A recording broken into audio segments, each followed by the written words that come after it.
Hello प्यारे बच्चों, आज की इस वीडियो में हम लोग यहाँ पर सामाजिक विज्ञान का एक नया पेपर सॉल्व करने जा रहे हैं। और काफ़ी अच्छे से इस पेपर को दोहरा लो क्योंकि यही पेपर आपके एग्जाम में आने वाला है।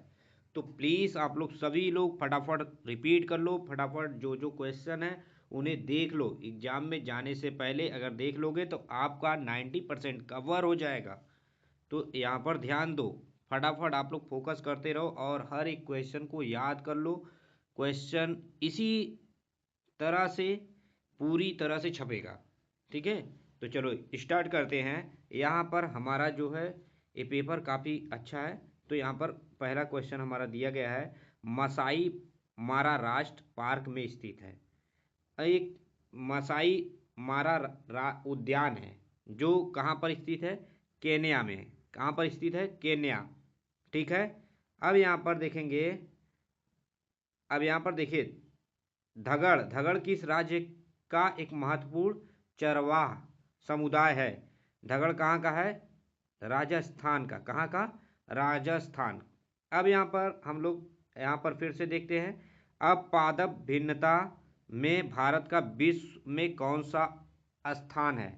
तो यहाँ पर आपको बताना है पादप भिन्नता में भारत का विश्व में कौन सा स्थान है। तो विश्व में यहाँ पर आपको बताना है पांचवा है, चौथा है, छठा है और 10वां है।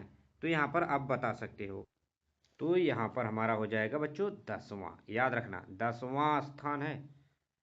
अब यहाँ पर हम लोग चलेंगे, आगे की तरफ बढ़ेंगे और यहाँ पर देखेंगे कि royal Bengal tiger, royal Bengal tiger कहाँ पाए जाते हैं? तो रॉयल बंगाल टाइगर जो होते हैं उष्णकटिबंधीय सदाबहार में पाए जाते हैं। उष्णकटिबंधीय सदाबहार में पाए जाते हैं। अब यहाँ पर पांचवा हमारा है, किस पौधे की कलियां व जड़ें पाचन समस्याओं में लाभदायक होती है? तो यहाँ पर सभी को पता है जामुन जो होता है वो हमारे पाचन क्रियाओं में बेहद लाभदायक होती है। अब यहाँ पर आगे की तरफ बढ़ेंगे बच्चों और यहाँ पर देखेंगे, भारत के किस राज्य की जनसंख्या सर्वाधिक है? भारत के किस राज्य की संख्या देखिए यहाँ पर जनसंख्या की बात हो रही है, इस बात को रखिएगा। यहाँ पर जनसंख्या में कौन है? उत्तर प्रदेश है। जनसंख्या सबसे ज़्यादा उत्तर प्रदेश। क्षेत्रफल की दृष्टि से, अब देखिए यहाँ पर क्षेत्रफल की दृष्टि से बात हो रही है, तो यहाँ पर ये ध्यान देना है क्षेत्रफल। तो यहाँ पर राजस्थान आपको टिक लगाना है। ठीक है, तो हमेशा याद रखिएगा राजस्थान। भारत, अब यहाँ पर 8वां क्वेश्चन हमारा दे दिया गया, भारत सरकार द्वारा विस्तृत परिवार नियोजन कार्यक्रम की शुरुआत कब हुई थी? तो यहाँ पर आपको बताना है 1952 में हुई थी। ठीक है, यहाँ पर आंसर इन्होंने गलत किया है, 1952 में हुआ था। ठीक है, तो याद रखिएगा बच्चों।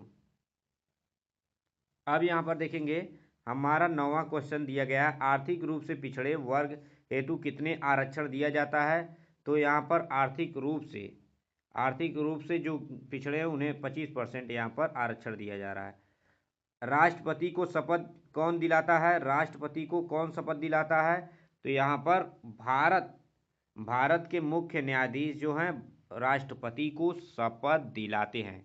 अब यहाँ पर 11वां क्वेश्चन हो गया बच्चों, राष्ट्रीय मानवाधिकार आयोग की स्थापना कोई कब हुई थी? राष्ट्रीय मानव अधिकार की स्थापना 1993 ईस्वी में हुई थी। अब यहाँ पर 12वां क्वेश्चन दे दिया गया है, कोसोवो कोसोवो पुराने किस देश का प्रांत था? तो यहाँ पर आप बताएंगे युग्लो यूगोस्लाविया, यूगोस्लाविया। कहाँ का? यूगोस्लाविया। ठीक है। अब यहाँ पर 13वां दिया है, गिरफ्तार और हिरासत में लिए गए व्यक्ति को किस निकट के मजिस्ट्रेट के सामने गिरफ्तारी के में कितने घंटे का अंतर होना चाहिए? तो यहाँ पर भैया 24 घंटा हो गया, आपको वहाँ पर बताना ही होगा। ठीक है। अब यहाँ पर क्या हो गया बच्चों, यहाँ पर 14 वाला हमारा क्वेश्चन दे दिया गया है, राष्ट्रीय काम के बदले अनाज कार्यक्रम कब लागू किया गया था? राष्ट्रीय काम के बदले अनाज कार्यक्रम 14 नवंबर 2006 को लागू किया गया था बच्चों, 14 नवंबर 2006 को। अब यहाँ पर दे दिया गया है कि ए ए आई का पूरा नाम क्या है? अंत्योदय अन्न योजना। क्या है? अंत्योदय अन्न योजना। तो यहाँ पर ये हो जाएगा। अब यहाँ पर दे दिया गया बच्चों 16वां हमारा, भारत में 1943 में सबसे भयानक अकाल कहाँ पर पड़ा था। सबसे भयानक अकाल जो था बंगाल का था, बंगाल में सबसे भयानक अकाल था। अब यहाँ पर देखेंगे प्रत्यक्ष, अब हमारा 17वां, प्रत्यक्ष को किस नाम से जाना जाता है। प्रत्यक्ष को आयकर के नाम से जाना जाता है। प्रत्यक्ष कर, प्रत्यक्ष कर, जो प्रत्यक्ष कर लगता है उसे आयकर। द स्पीड ऑफ लॉज का लेखक कौन है। तो यहाँ पर बोलेंगे बच्चों मॉन्टेस्क्यू, ठीक है, मॉन्टेस्क्यू। अब यहाँ पर नेपोलियन बोनापार्ट कहाँ पराजित हुआ। नेपोलियन बोनापार्ट कहाँ पर पराजित हुआ, तो यहाँ पर बताएंगे नेपोलियन बोनापार्ट वाटरलू में पराजित हुआ था।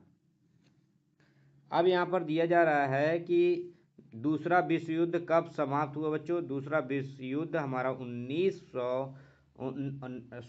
9 मई 1945 में, 9 मई 1945 में हमारा यहाँ पर समाप्त हुआ था।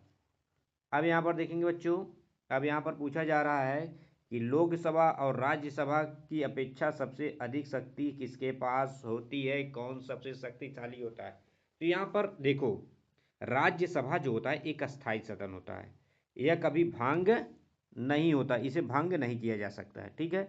इसमें अनुभवी सदस्य होते हैं, काफ़ी बुजुर्ग लोग, काफ़ी अच्छे अच्छे लोग इसमें जुड़े होते हैं, जो देश के बारे में बहुत अच्छे से अनुभव होता है, कौन सा कार्य कैसे चलता है। इसमें अनुभवी सदस्य होते हैं। संविधान संशोधन जैसे महत्वपूर्ण कार्यों में क्या होती है, भूमिका होती है, ठीक है। तो यहाँ पर इस तरह से आप समझ सकते हो।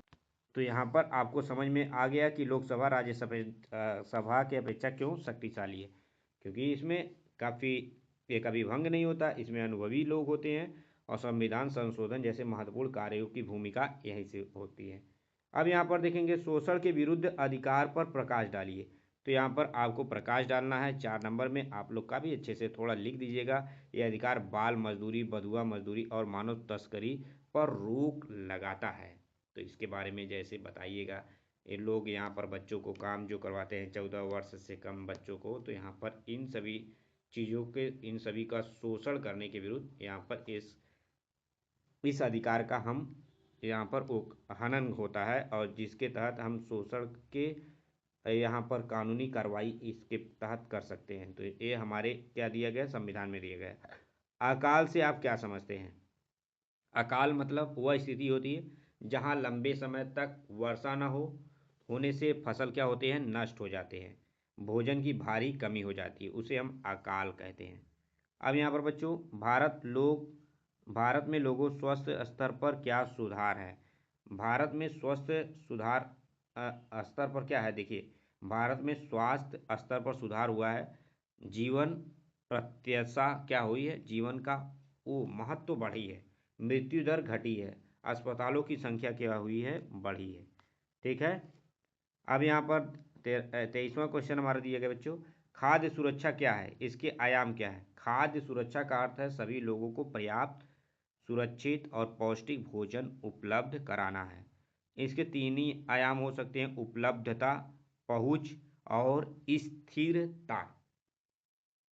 अब यहाँ पर हम लोग देखेंगे कि आगे की तरफ बढ़ते हैं, और यहाँ पर हमारा अब यहाँ पर दे दिया गया है बच्चों कि सरकार द्वारा वनस्पति एवं प्राणी जगत की सुरक्षा कदम उठाना है। तो भूखमरी से यहाँ पर समझ सकते हो, भूखमरी से आप लोग कमेंट करिएगा बच्चों। और यहाँ पर राष्ट्रीय भारत के वनस्पति प्राणी जगत की सुरक्षा के लिए क्या क्या कदम उठाना चाहिए। राष्ट्रपति उद्यानों की स्थापना, वन्य जीव संरक्षण अधिनियम, और तीसरा है हमारा जैव विविधता संरक्षण, और चौथा हमारा अवैध शिकार पर रोक। जो बेवजह शिकार करते हैं उन पर पूरी तरह से हमें रोक लगा देना चाहिए, ठीक है। तो इस तरह से हमें क्या क्या आगे अपने कदम बढ़ाना चाहिए। अब यहाँ पर देखेंगे बच्चों, हमारा 6 नंबर का क्वेश्चन है, और यहाँ पर अफ्रीका में चार वाही पर एक संक्षिप्त टिप्पणी नोट करना है। देखिए अफ्रीका में मसाई, सांबुरू जैसे चरवाहे पशुपालन पर निर्भर हैं। वे वर्षा, घास की उपलब्धता, के अनुसार स्थान बदलते हैं। उपनिवेश के कारण उनकी चराई भूमि सीमित हो गई है। ठीक है, क्या हुई है? सीमित हो गई है। अब यहाँ पर देखेंगे बच्चों, न्यायपालिका के विषय से आप क्या समझते हैं? तो यहाँ पर न्यायपालिका संविधान की रक्षा करती है। यह स्वतंत्र संस्था है जो नागरिकों के मौलिक अधिकार की क्या करती है? रक्षा करती है। सर्वोच्च न्यायालय देश की सर्वोच्च अदालत है। ठीक है, अब यहाँ पर देखिए, अब यहाँ पर हमारा 27 नंबर क्वेश्चन है, हिंद महासागर में भारत के केंद्रीय स्थित में इस प्रकार लाभ क्या है? तो यहाँ पर व्यापार में सुविधा का लाभ है, सामरिक सुरक्षा का लाभ है, सांस्कृतिक संपर्क का लाभ है, समुद्री मार्गों पर नियंत्रण काबू करना। ठीक है, तो ये सभी क्या है? लाभ ही है। अब यहाँ पर 28वां क्वेश्चन दिया गया है, भारत में खाद्य सुरक्षा सुनिश्चित की जाती है। तो भारत में खाद्य सुरक्षा क्या है? सार्वजनिक वितरण प्रणाली, बफर स्टॉक होता है, अत्यंत अन्य योजना होते हैं, मध्य यात्रा भोजन यात्रा होती है। ठीक है, योजना होती है। अब यहाँ पर देखिए 29 वाला, यहाँ पर क्या दिया है? भारत के मानचित्र को बताना है। तो उष्णकटिबंधीय सदाबहार कहाँ पर है? पश्चिम घाट में है। पर्वतीय वन कहाँ है? हिमालय में। और बंगाल की खाड़ी कहाँ है? भारत के पूर्व में। ठीक है, भूटान भारत के उत्तर में, इस तरह से बताना है। नेपाल कहाँ है? भारत के उत्तर में। अब यहाँ पर आपको बताना है कि भारत के पश्चिम घाट पूर्वी घाट में बहने वाली नदी का नाम क्या है? तो यहाँ पर नर्मदा नदी बताएंगे। राजस्थान के मरुस्थल का क्या नाम है? थार मरुस्थल है। भारत के पूर्वी तट पर स्थित बंदरगाह विशाखापत्तनम है। ठीक है, उत्तर प्रदेश की राजधानी क्या है? लखनऊ है। और यहाँ पर गुजरात में स्थित खाड़ी का क्या नाम है? कच्छ की खाड़ी।